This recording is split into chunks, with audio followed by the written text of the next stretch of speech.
Hello दोस्तों, आप लोगों का स्वागत है इतिहास की दुनिया 99 पे। दोस्तों, आज मैं आपको प्रीवियस ईयर के क्वेश्चन कराऊंगा। बिहार डीएलएड एंट्रेंस एग्ज़ाम 2025 में जिनका जिनका भी एग्ज़ाम होगा उनके लिए वीडियो काफ़ी महत्वपूर्ण साबित होगा। दोस्तों, मैं चस्कू के बुक से करा रहा हूँ सॉल्यूशन। तो चस्कू पब्लिकेशन का बुक है, काफ़ी भरोसेमंद बुक है, रिजल्ट के लिए गारंटी वाला बुक है। तो आप लोग इस बुक को अवश्य पढ़ें। तो हक ए सर्व, पहला क्वेश्चन है, हक ए सर्व क्या है? दोस्तों, हक ए सर्व जो है यह एक सिंचाई कर है। क्या है? यह एक सिंचाई कर है। हक ए सर्व एक सिंचाई कर है। पूछेगा कौन लगाया था? ये लगाया था फिरोज शाह तुगलक। तुगलक वंश में यह कर लगाया गया था, फिरोज शाह तुगलक द्वारा लगाया गया था। तो इसका ऑप्शन नंबर बी क्या हो जाएगा? बिल्कुल राइट हो जाएगा। अच्छा, फिरोज शाह तुगलक को हम लोग कहते हैं अकबर का पूर्वगामी। क्या कहते हैं? अकबर का पूर्वगामी कहते हैं।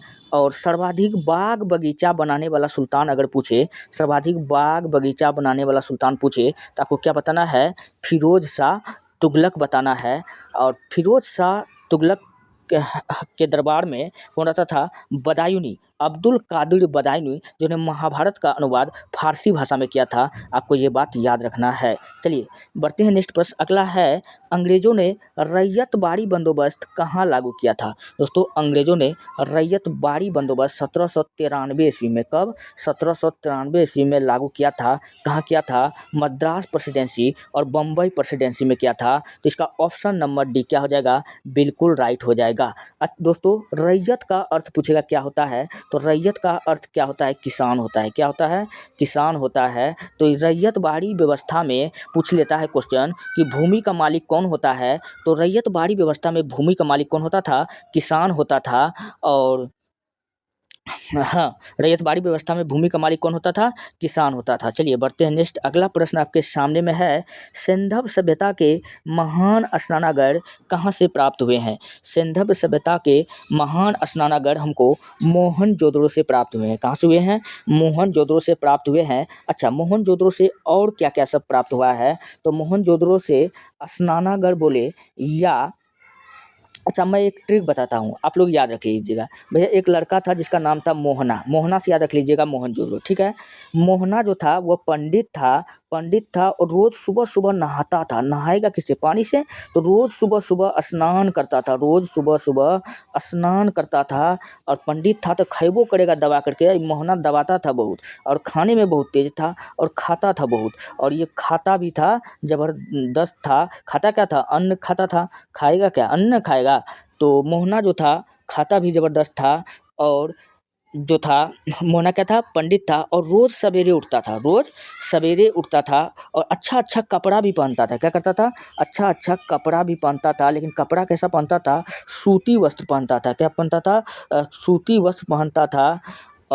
लेकिन मोहना में एक लक्षण बहुत ख़राब था। मोहना जो था बड़ा खच्चर था, उसको डांस देखने का शौकीन था। क्या था? डांस, यानी कांसे की नर्तकी। तो आप इतना बात अगर याद करते हैं तो आपको याद हो गया। तो देखिए, अगर पूछेगा कि स्नान, तो स्नानागार पूछे तो मोहना क्या करता था? रोज़ सुबह-सुबह स्नान करता था। तो मोहनजोदड़ो में बेहद बड़ा स्नानागार पूछे, कहाँ से हमको मिला है? आपको क्या बताना है? कि मोहनजोदड़ो बताना है। या पूछेगा कि अन्नानागार, वो खाता था पूरा दबा करके। अन्नानागार पूछेगा कि विशाल अन्नानागार सिंधु घाटी सभ्यता में हमको कहाँ मिला है? तो मोहनजोदड़ो लगाना है। अच्छा कपड़ों तो पहनता था मोहना। तो मोहना अच्छा कपड़ा पहनता था, लेकिन कैसा पहनता था? सूती कपड़ा पहनता था। तो सूती वस्त्र का साक्ष्य भी पूछेगा हमको कहाँ से मिला है? तो मोहनजोदड़ो से ही मिला है। और अगर आपसे पूछ लिया जाएगा कि सूती, हाँ, और वो डांस देखने का शौकीन था, बड़ा खच्चर था। इसके में एक डिमेरिट था, क्या था? डांस देखने का शौकीन था। डांस किसका देखता था? कांसे की नर्तकी का। तो ये सब कहाँ से हमको प्राप्त हुआ था? मोहनजोदड़ो से प्राप्त हुआ था। तो ऐसे आप याद रख सकते हैं। जबकि हड़प्पा से हमको स्वास्तिक का चिन्ह प्राप्त हुआ है। क्या हुआ है? स्वास्तिक का चिन्ह प्राप्त हुआ है। चलिए बढ़ते नेक्स्ट। अगला प्रश्न है, ईस्ट इंडिया कंपनी का एकाधिकार किस वर्ष में पूरी तरह समाप्त किया गया था? ईस्ट इंडिया कंपनी का एकाधिकार किस वर्ष पूरी तरह समाप्त कर दिया गया था? वो 1833 में ईस्ट इंडिया कंपनी का एकाधिकार पूरा समाप्त कर दिया गया था। ईस्ट इंडिया कंपनी आया कब था? तो 1600 ईस्वी में इसका स्थापना हुआ था। कब हुआ था? 1600 ईस्वी में इसका स्थापना हुआ था। तो यहाँ ऑप्शन नंबर सी क्या होगा? राइट हो जाएगा। चलिए बढ़ते नेक्स्ट। अगला है, विदेश में सर्वप्रथम भारतीय राष्ट्रीय ध्वज निम्न में से किसने फहराया था? तो विदेश में राष्ट्रीय ध्वज फहराने वाला व्यक्ति कौन था? मैडम भीकाजी काम था। कौन था मैडम? भीकाजी काम था। तो ऑप्शन नंबर ए क्या हो जाएगा? बिल्कुल राइट हो जाएगा। अच्छा, हमारा राष्ट्रीय ध्वज क्या है? तिरंगा है। क्या है? तिरंगा है। और ये तिरंगा का जो हमारे राष्ट्रीय ध्वज तिरंगा है, इसको कब अपनाया गया था? तो इसको अपनाया गया था 22 जुलाई 1947 को। कब अपनाया गया था? 22 जुलाई 1947। फिर क्वेश्चन पूछ लेता है कि हमारा राष्ट्रीय ध्वज तिरंगा का डिजाइन किसने तैयार किया था?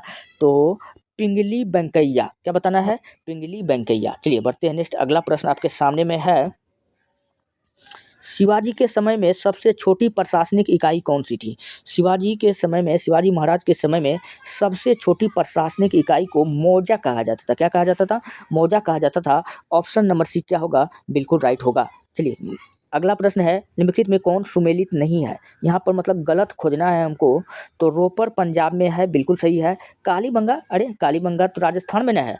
कालीबंगा राजस्थान में है। कालीबंगा कहाँ है? राजस्थान में, या हरियाणा दिया हुआ है, तो यही गलत है। लोथल भी गुजरात में है, बाद बाकी आलमगीरपुर उत्तर प्रदेश में है। आलमगीरपुर का खोज पूछे कौन किया था? यज्ञदत्त शर्मा। कौन किया था? यज्ञदत्त शर्मा किया था। और लोथल को हम लोग कहते हैं मिनी हड़प्पा, और यह जो था सिंधु घाटी सभ्यता का व्यापार का केंद्र हुआ करता था। कौन? लोथल। और कालीबंगा, कालीबंगा से हमको काले रंग की चूड़ी प्राप्त हुआ था, और जौ का भी कण हमको प्राप्त हुआ था। तो आपको ये बात याद रखना है। रोपर, रोपर कहाँ पड़ता है? पंजाब में। तो गलती यही है, ऑप्शन नंबर सी बिल्कुल राइट हो जाएगा। चलिए बढ़ते हैं नेक्स्ट। अगला प्रश्न आपके सामने में है, सुल्तान को उसकी प्रजा से तथा प्रजा को सुल्तान से मुक्ति मिल गई। अच्छा, ये कथन दिया गया है, ये पूछा गया है कि किस सुल्तान का यह कथन है। दोस्तों यह किस सुल्तान का कथन है? मैं आपको बता दूं कि तुगलक वंश का स्थापना कौन किया था? जीएसटी, गयासुद्दीन तुगलक। कौन किया था? गयासुद्दीन तुगलक का बेटा कौन था? मोहम्मद बिन तुगलक। इसको हम लोग सनकी सुल्तान क्या कहते हैं? सनकी सुल्तान, पागल बादशाह, रक्त पिपासु सुल्तान, स्वप्नशील बादशाह, अंतः विस्मयकारी का मिश्रण इत्यादि नाम से हम लोग जानते हैं। किसको? मोहम्मद बिन तुगलक को जानते हैं। असफलताओं का बादशाह भी हम लोग इसको कहते हैं। तो इसी को, यह जो था प्रजा पर रोज़ नया नया कर लगाया करता था, और जब यह मर गया तो जनता ने कहा कि, क्या कहा? सुल्तान को उसकी प्रजा से तथा प्रजा को सुल्तान से मुक्ति मिल गई। कहा कि चलो कोई बात नहीं, फाइनल पगला राजा मेरा मर गया। तो इसी यही कथन का मतलब है। तो यह कथन किसके लिए कहा गया था? मोहम्मद बिन तुगलक के लिए कहा गया था। ऑप्शन नंबर ए क्या हो जाएगा? बिल्कुल राइट हो जाएगा। चलिए बढ़ते हैं नेक्स्ट। सिकंदर ए सानी की उपाधि निम्न में से किस सुल्तान को ने दिया था? सिकंदर ए सानी हम लोग किसको कहते हैं? सिकंदर ए सानी, या इसी को हम लोग कहते हैं दूसरा सिकंदर। क्या कहते हैं? दूसरा सिकंदर हम लोग किसको कहते हैं? तो हम लोग किसको कहते हैं? अलाउद्दीन खिलजी को कहते हैं। किसको कहते हैं? अलाउद्दीन खिलजी को कहते हैं। तो ऑप्शन नंबर बी क्या हो जाएगा? बिल्कुल राइट हो जाएगा। अलाउद्दीन खिलजी के बारे में याद रखना है, इन्होंने बाजार नियंत्रण प्रणाली, क्या?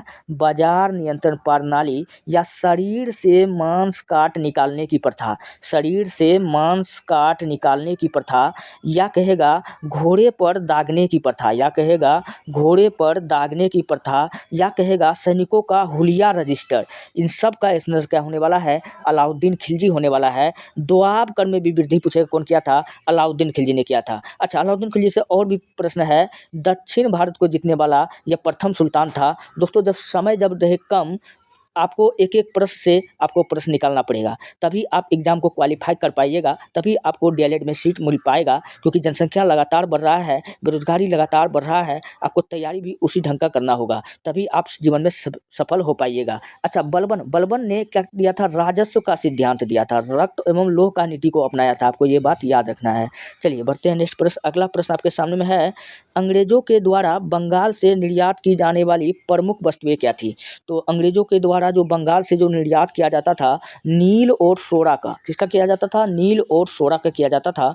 तो ऑप्शन नंबर ए क्या हो जाएगा? बिल्कुल राइट हो जाएगा।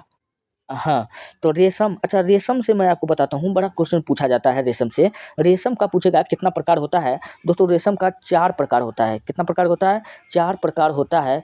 कौन कौन होता है? मूंगा, मूंगा, मूंगा, ईड़ी, तसर, मारवाड़ी। ये सब रेशम का क्या है, प्रकार है। अच्छा चलिए बढ़ते हैं नेक्स्ट। अगला है, वह शासक कौन था जो चिकित्सा विज्ञान, खगोल विज्ञान तथा वास्तुशास्त्र आदि विविध विषयों पर 20 से अधिक पुस्तकों का रचनाकार माना गया है? वह कौन था? वो था महाराजा भोज था। कहाँ था? कौन था? महाराजा भोज था। ऑप्शन नंबर 1 क्या हो जाएगा, बिल्कुल राइट हो जाएगा। नेक्स्ट प्रश्न है, गुप्तोत्तर काल में कृषि उत्पादन में राजा का अंश क्या कहलाता था? भाग कहलाता था। क्या कहलाता था? भाग। भाग कहलाता था। भाग कहलाता था। चलिए बढ़ते हैं नेक्स्ट। अगला है, निम्नलिखित में से किसी तुलना मैकियावेली प्रिंस से की जाती है? हाँ, भारत की मैकियावेली किसको कहा जाता है? तो भारत की मैकियावेली कौटिल्य यानी किसको कहा जाता है? चाणक्य को कहा जाता है। कौटिल्य किसका नाम है? चाणक्य का नाम है। या चाणक्य का असली नाम पूछे क्या है, तो विष्णुगुप्त। क्या नाम है? विष्णुगुप्त या कौटिल्य, ये सब इसी का नाम है। और इस चाणक्य का किताब का नाम पूछे क्या है, तो अर्थशास्त्र है। क्या है? अर्थशास्त्र है। और इस अर्थशास्त्र पूछेगा किसका जानकारी मिलता है, तो हमको मौर्य वंश की जानकारी मिलता है। चाणक्य किसका गुरु था? तो ये चंद्रगुप्त मौर्य के प्रधानमंत्री या गुरु था। आपको ये बात याद रखना है। और वात्स्यायन का किताब का नाम क्या है? कामसूत्र। त्रिवुल्लुवर का तिरुक्कुरल है। कालिदास का मालविकाग्निमित्रम। ये सब किताब किसका है? कालिदास का है। फिलहाल इसका राइट आंसर क्या था? कौटिल्य का अर्थशास्त्र। चलिए बढ़ते नेक्स्ट। अगला है, शून्यवाद माध्यमिक मत के प्रणेता कौन थे? शून्यवाद माध्यमिक मत के प्रणेता कौन थे? वो थे नागार्जुन। नागार्जुन को भारत का आइंस्टीन कहते हैं। क्या कहते हैं?